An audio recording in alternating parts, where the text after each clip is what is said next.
বক্তব্য যে আজি আমাৰ বড়োলেণ্ড গ্ৰীনাৰী মিছন এই মিছনৰ ফালৰ পৰা টোটাল বিটিআৰত 229 ক্লাবক যে আজি 50,000 টকাকৈ চেক ডিষ্ট্ৰিবিউশ্যন এটা কৰা হ'ল। একচুৱেলি আজিৰ পৰা 3 মাহমান আগত এটা ক্লাবক 400কৈ গছপুলি আৰু এই গছপুলিখন মেইনটেইন কৰাৰ কাৰণে ইহঁতক বস্তু পাতি দিয়া হৈছিল, সামগ্ৰীও দিয়া হৈছিল আৰু পইচা পাতি অলপ দিয়া হৈছিল।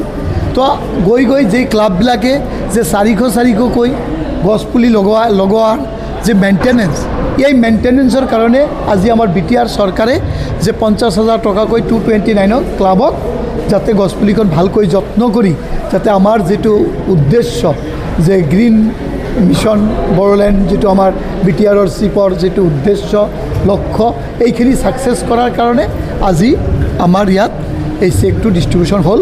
আৰু মই ভাবোঁ যে আমাৰ বিটিআৰৰ চিপ মহোদয়ে যে আজি যি কাম হৈছে একদম 100% সব কাম বহুত ভালভাৱে কামবিলাক হৈছে।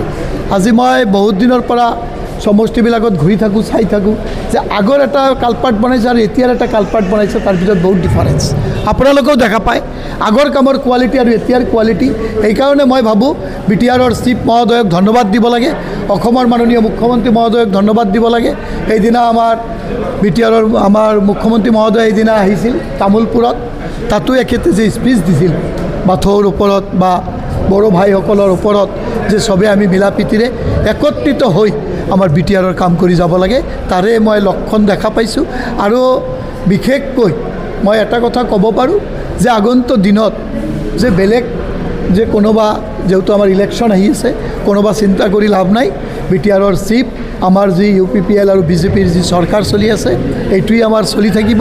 আৰু আগন্তুক দিনত মই ভাবোঁ যে আমি এনেকুৱা যে আমাৰ